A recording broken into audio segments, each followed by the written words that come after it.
Hello and welcome to a new video. I thought today I would go through some recommendations for some bingeable series. So I tried my best to kind of collect a variety of genres, and I feel like all of these, if you watch my channel ever, you're not going to be super surprised by the recommendations that I have, but I'm doing them anyway. So I have them pulled up on my laptop here, this list that I made. So let's just go ahead and get into it. I also didn't write down any of the authors' names, but I'll be putting the pictures of covers on the screens. So first off, if you like a cozy mystery, which I do, this is a very unique cozy mystery series that I just recently finished and I adore. So it is called The Vampire Knitting Club by Nancy Warren, I think is the author's name. But there are 14 books plus a novella, and I've read them, almost all of them this year. I think I read maybe the first one or two last year. And I just adore them so much. I listen to them all on audio. I highly recommend that. But to kind of give you a synopsis of what this story is, it is about a girl named Lucy who usually is traveling with her parents, who are archaeologists. But then she was living at home working, I don't remember, some job, and she dumps her boyfriend because he's cheating on her, and she decides she's gonna go visit her grandma in Oxford, and she gets to Oxford and finds out that her grandma has actually passed away, and her grandma left her her knitting shop.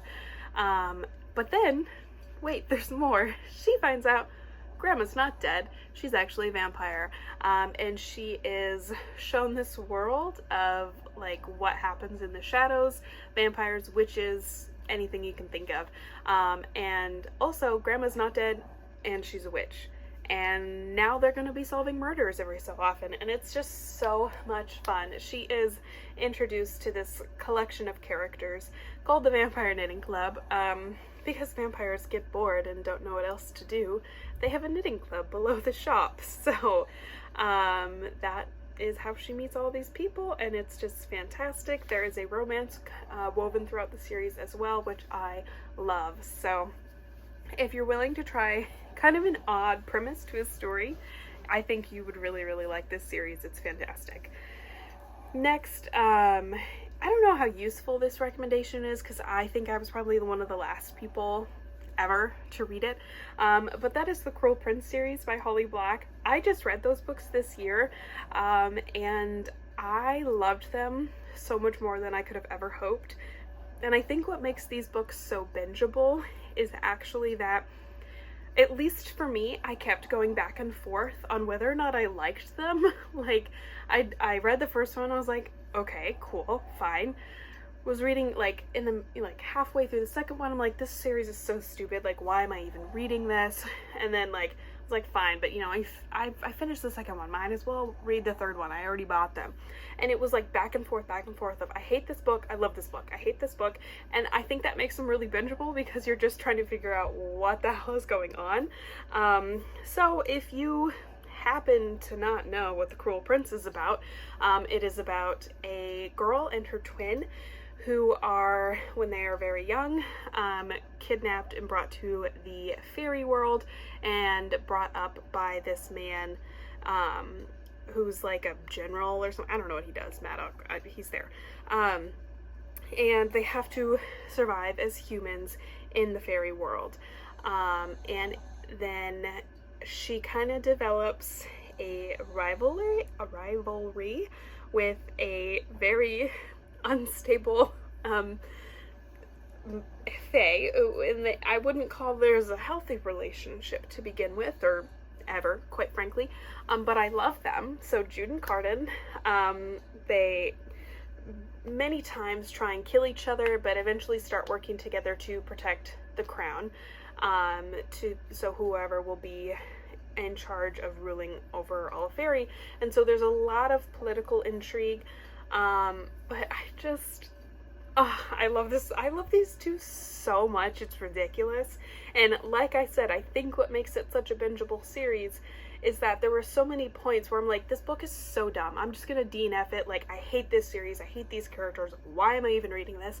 And I'll be like, I'll read one more chapter, and then it's hooked, and then you're hooked again. So would I call it like the best in the world. I don't know. Well, actually, maybe, because it kept me reading. So, and now that I'm like sitting here, I'm like, should I reread them? I just finished them like 3 months ago, and I'm thinking I should probably reread these. There is a spin-off series. I have not started that yet. I basically just want June Carden fluff for the rest of time. Like, Holly Black, please. Like a little Christmas novella or something, you know? Like, or, you know, like a Christmas 1,000 page long novel. Yeah, either one. Anyway, I think it's clear that I love that series. Next, I think obviously one of the most bingeable things is graphic novels because it requires a lot less attention. And I would be amiss if I didn't recommend Heartstopper. Again, another one of those series that I'm pretty sure I was the last person alive to have not read them. I read them last year or the year before, but Heartstopper by Alice Osman, very bingeable. I did it last week. I read them all in like 2 days as a reread. They're fantastic and I love them, and there's a series on Netflix that you should definitely check out. It's absolutely genius. But again, if you've never heard of Heartstopper by some chance, it is a series about Nick and Charlie. And Charlie is like one of the only openly gay students at school, and he is sat next to Nick in his, they call it their form class. I don't actually know what that is. I think it's like a homeroom, but like in school I didn't have homeroom or form. That just didn't exist. But anyway, he sat next to him and they develop a friendship, and then slowly Nick starts to realize that he might have feelings for Charlie. And he's struggling with that, as he says in the show and in the book. He's having, what does he say, a proper full-on gay crisis, because he never really thought about his sexuality like that. And so they start dating, and it's all about their lives as Nick decides when and whether to come out, as they, you know, go through their trials of the relationship. And then Charlie struggles a lot with his mental health. So there are trigger warnings for like mental health, self-harm mentioned, eating disorder, depression and anxiety, bullying. I think that's all of the trigger warnings, but look them up on Goodreads if there's more. Anyway, it's a beautiful, beautiful series with an incredible cast of characters, and it just makes you love life. And I love the characters so much. So anyway, next on my list of bingeable series, and this one's a little bit harder because it is not technically a complete series, but that is A Curse So Dark and Lonely by Harper. I don't remember her last name. I should know. This is like my favorite book this year. Whatever. Either way, I'm not even sure Harper is her first name. Is that the main character's name? I don't care. Anyway, A Curse So Dark and Lonely. It is absolutely brilliant. If you've watched any of my videos on this channel this year, you will know that I am obsessed. Obsessed. Because it's genius. Anyway, A Curse So Dark and Lonely, the first book, I'll give you the premise of the first one before I kind of outline what the series is about. But it's about this girl who, I think her name might be Harper. I don't think the author's name is Harper. No, the author's name is Bridget Kimmerer. There we go. Anyway, the character Harper is being a lookout for her brother as he does some semi-illegal things because they're desperate for money. There's a whole family situation, blah, blah, blah. And she is randomly kidnapped by this guy, the love of my life, but anyway, and she's brought to a different world, a magical world, and she is like the, I don't know, 500th try for them to steal a girl from another world and get her to fall in love with Prince Rin, so the curse will be taken off of his land. It's a Beauty and the Beast retelling. You see where I'm going here. But she's like, this is crazy. You all are crazy. I'm not doing this. Then she does, and she falls in love with him, and there's a whole lot of other stuff happens. There's a sorceress. I hate her. There's a monster, lots of dead people. And then when you thought that was, you know, like we finally get through a little bit of that, then there's like an all-out war between the North and South countries. And oh my god, I love this series so much I don't even know how to explain it to you. But so we have our characters, Prince Rin, Harper, Gray, and then later on we meet, oh my god, what's her name? I'm really bad with names. It doesn't mean I don't love this series, it just means I don't know anyone's names. And she's got kind of a different name. It's not important. Anyway, eventually we kind of get to the war between the two countries, which is one of the worst things I've ever had to read because it was so painful. There are so many things that happen in this series.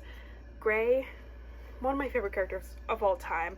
But yeah, I love this series. And then there is a spin-off book, which I don't know if I love it more because I love the original characters so much, but I also really love the new characters that actually, so it follows one of the characters we meet in the second and third book of the original trilogy, and in those ones he's really young. He's like 14, 15 years old. He travels with Gray. He's like becomes his companion. That was a weird way to say it, but he then is followed as a main character in this new series, which only the first one's out yet, and I'm really, really bitter about that. I would literally do anything to have the sequels right now. But he is older now. It's like 5 years later. Everyone has grown up a little bit more, coming into their own as leaders of their country. There's still a lot going on. There's still a lot of political intrigue and drama. And one of the most heartbreaking scenes I've ever read in my entire life.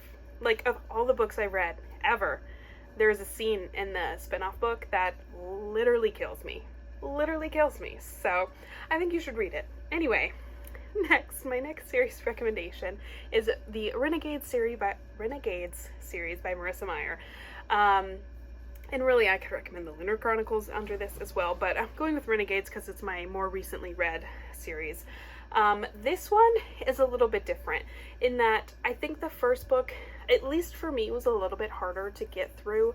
But once I got through that and like started the second one, then it was just bingeable. It was so good.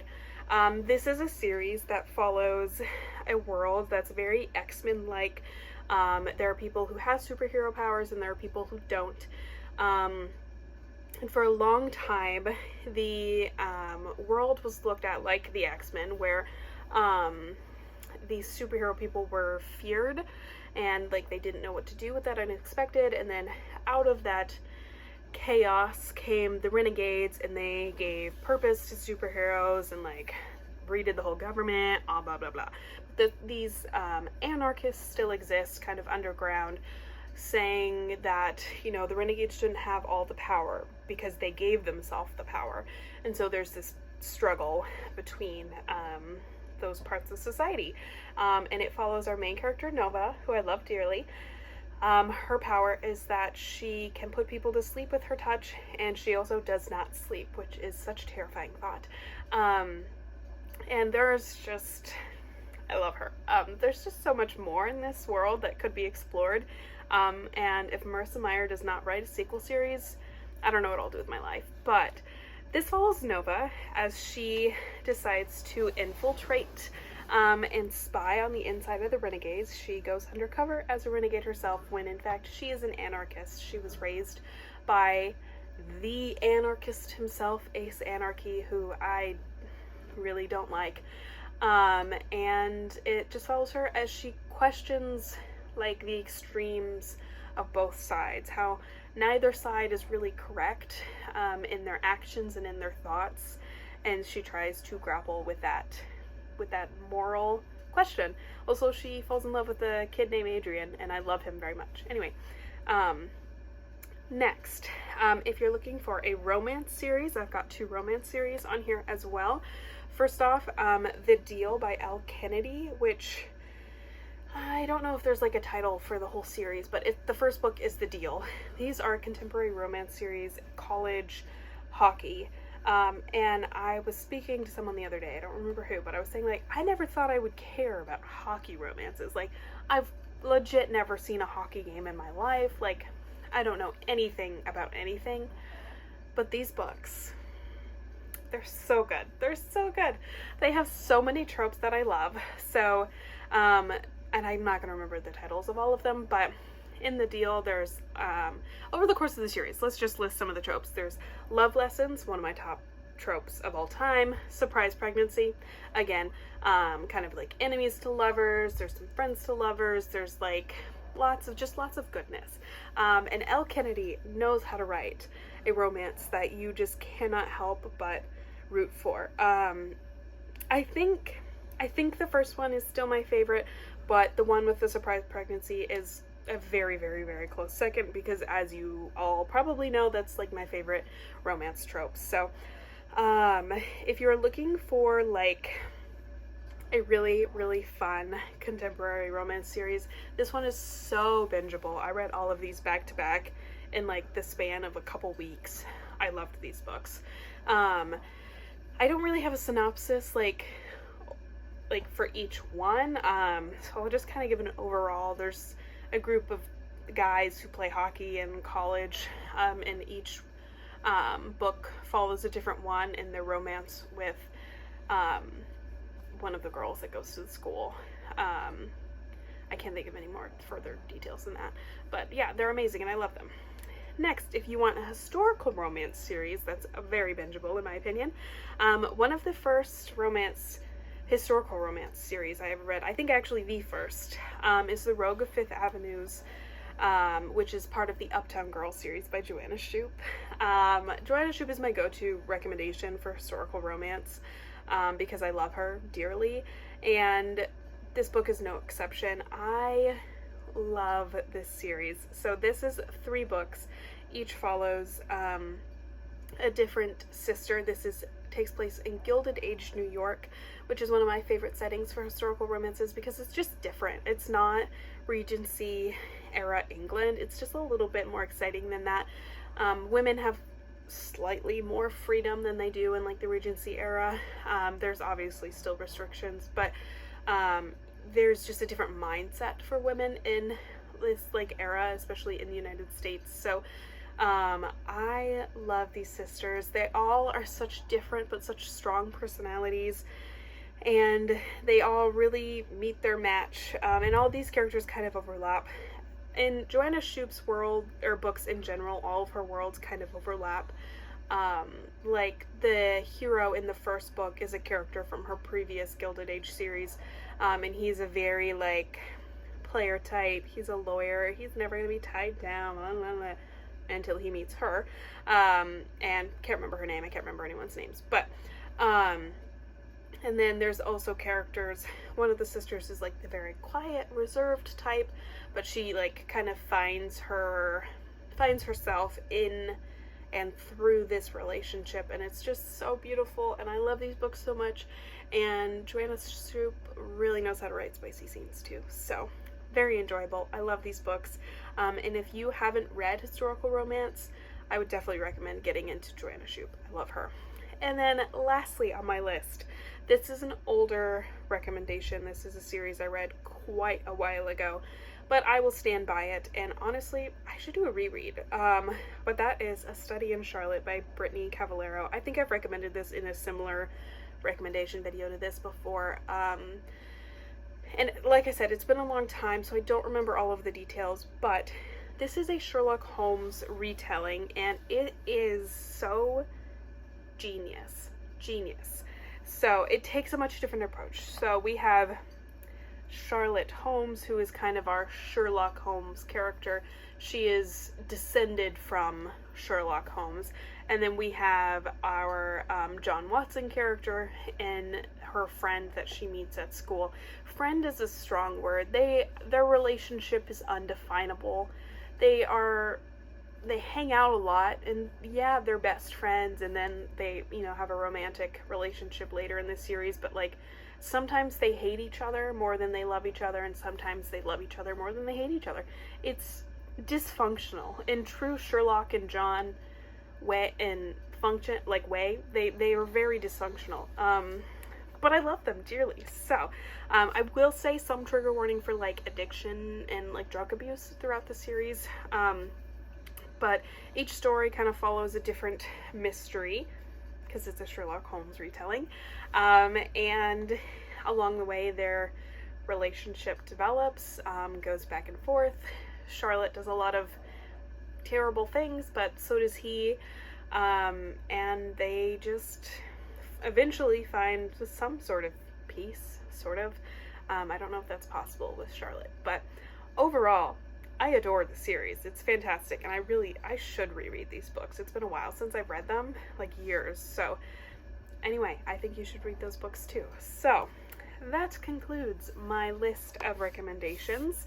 I hope you would pick some of them up. I've been really just leaning towards series lately, and that tends to mean more fantasy. But that's just what I've been enjoying to read this year, so I hope that maybe you pick some of these up. I hope you enjoy them. I upload videos whenever I upload videos, like, share, subscribe, all that fun stuff, and I'll talk to you guys next time. Bye!